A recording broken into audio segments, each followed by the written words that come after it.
video presentation. Oh, you wanted me to elaborate? Why did you say so? Let's go to my orifice. Don't you mean your office?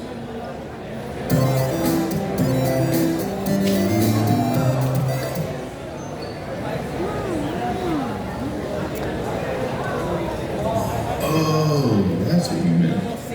Yep, so, what do you want to know specifically? How do I do the comic thing? Now it's my turn to ask you to elaborate. I guess my first question is, how would I go about starting a comic? You can pretty much start any way you want, but my advice is to, start small. Don't go making something too complex right off the bat. It might be disheartening if it doesn't work out exactly the way you want it to. But putting that aside, you should start with the general idea of your comic and your characters. Okay, so these are two ideas I want to do. A, an episodic webcomic, and B, a serialized webtoon. Which do you think I should work on first? Episodic is going to be a bit easier since it requires less writing than something serialized, but feel free to go either way. They both include writing. Speaking of writing, What about it? I do it first before anything else would make it a comic. You want to see some examples? Sure.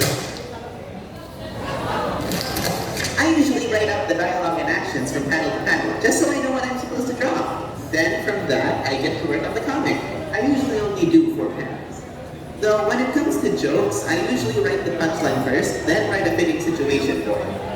But Sseltzer, I'm not funny, unlike your comics, which are just so witty and subtle and absolutely inspiring. Just a peak of comedy far better than anything else on the worldwideweb.com.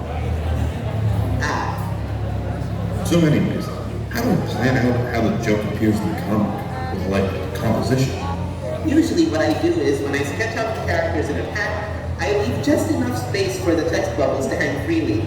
Since my comics are intended to be read from left to right, I make sure that if 2 speech bubbles are in one panel, I make the one that's supposed to be read first closer to the left side.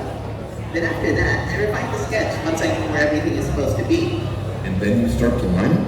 Yeah, sometimes I even just tweak the initial sketch when it's refined enough to just start coloring. Then I finish the speech bubbles before exporting and posting the comic. Wow, I feel encouraged and ready to try making a comic. Thanks a bunch. Good! Now get out of my orifice. Don't you mean you're often... Okay, so that's all I have. Sorry. I hope you really appreciate it. My program crashed 6 times while I was making it. And I also just did that within the week. I'll be entertaining any questions you have. Do you guys have any questions about that?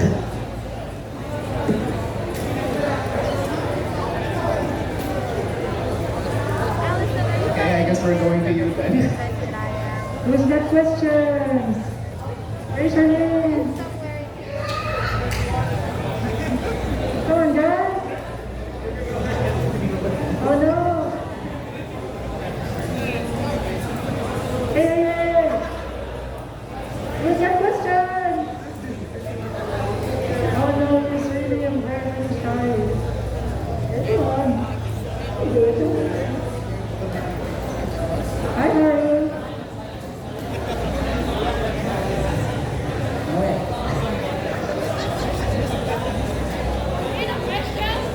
Yeah.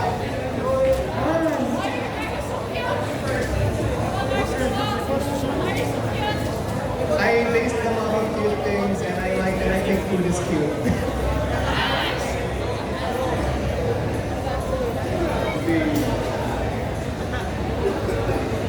You can go ahead already.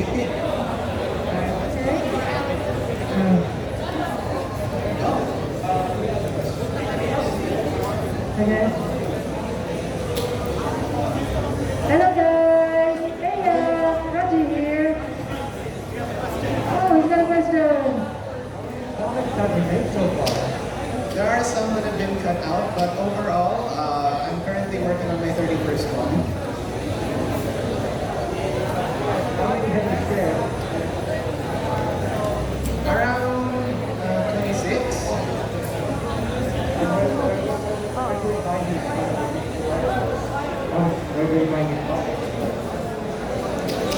I'm pretty much found everywhere under the username software Glenn. I'm currently, after my next comic, I'm gonna start posting them on Tumblr. Well, you can find them on YouTube as well. You can find them on YouTube. Oh, I actually am thinking of going back to YouTube. It's been a while. Okay, speaking of YouTube, Rodney, your turn. Thank you, Sseltzer. Okay, hi guys. Today I'm going to share how I got started in the furry fandom way before I decided to pursue by YouTube. And of course, joining me on stage will be none other than Durban Chino. Come here. Come guys, give me a hand. I am giving this microphone to you. I am already getting off stage. Hey, come back here. That's not fair. Alright. Okay. He will be here with us today to talk about creating furry content for TikTok. But we'll get to that later. So, alright, let's get started. I joined the fandom back in June 2019. And during that time, I hadn't really expected that there are currently a lot of furries that are active on Facebook. So as soon as I found this out, I decided to send friend requests to a lot of people with furry profile pictures and also being able to impress my circle of friends who possess the same hobby as I do.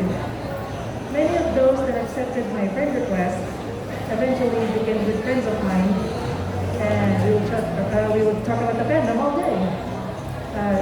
This is one factor that allowed me to expand my circle of friends in the fandom. And through this, I was able to go and enjoy myself through premieres and other fandom-related activities. It is during these times in the fandom where I got inspired to draw comics and share my humor and joy towards those in the community. There also reached a time when my friends noticed the potential of my artworks, and they suggested that I should post these artworks on Twitter in order to attain, in order to reach a wider audience that would love and enjoy my artworks. Despite the ups and downs of life, I continuously created and drew my comics by sharing joy, being my main driving force to do so, whilst remembering that I should never take them for granted. As I continued drawing my comics, things started to get boring. The constant stress of having to spend your day in front of a screen was starting to take a toll on me. I was indeed losing motivation, and it wasn't a healthy lifestyle either.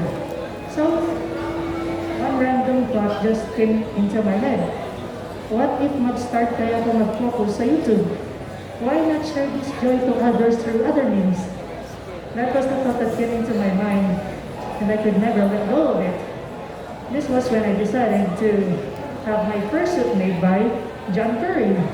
Shout out to John Furry, wherever you are. He's my fursuit maker.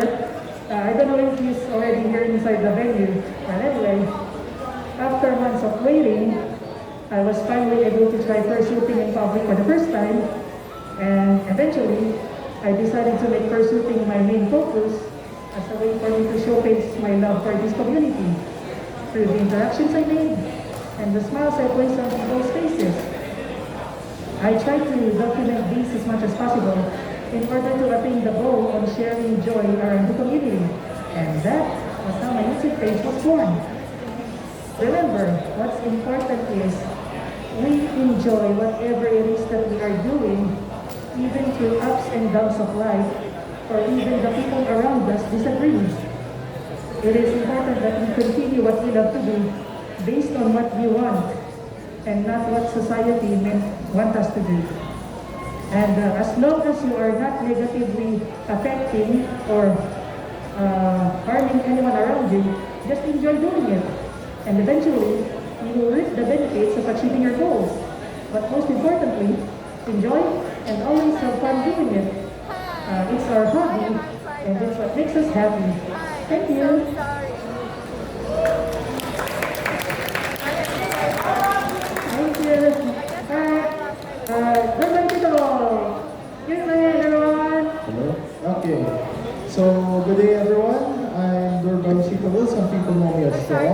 But you know, Durban's my main zona, so let's just go with that anyway.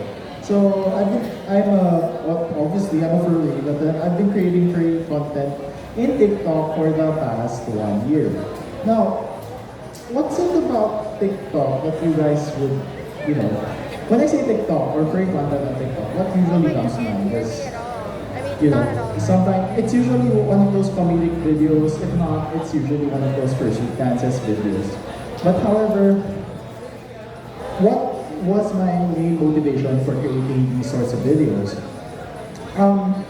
Personally, I create shorts or free TikTok that it's relatable to the furry fandom, as well as relatable to my circle of friends within the fandom. So basically, I would say that that is kind of the audience that I want to cater to. Basically, furries in general. Because let me tell you this, that you know, if you want to get a lot of followers, if your goal is basically to reach a lot of views, become a popular person within the fandom, rather, sorry, gain, you know, tens of thousands of followers, then creating furry content it might not be just for you. Because let's just say we live in the Philippines and the TikTok work algorithm works in a way that it's not going to show your TikToks to like the furries of the US or Europe or wherever it is that you want them to see your content. Rather, it's just going to show your content in the local area. So basically in the Philippines, or maybe to some extent some other countries in Southeast Asia. But aside from that, it's not really gonna give you this wider pool of audience. And thus, if you want to, you know, create for TikTok, you have to actually cater to a larger audience in order to gain a lot more views. However, when it comes to me, I definitely wanna create content that is more applicable to my own community, and thus, I decided to create free content specifically for furries as my audience.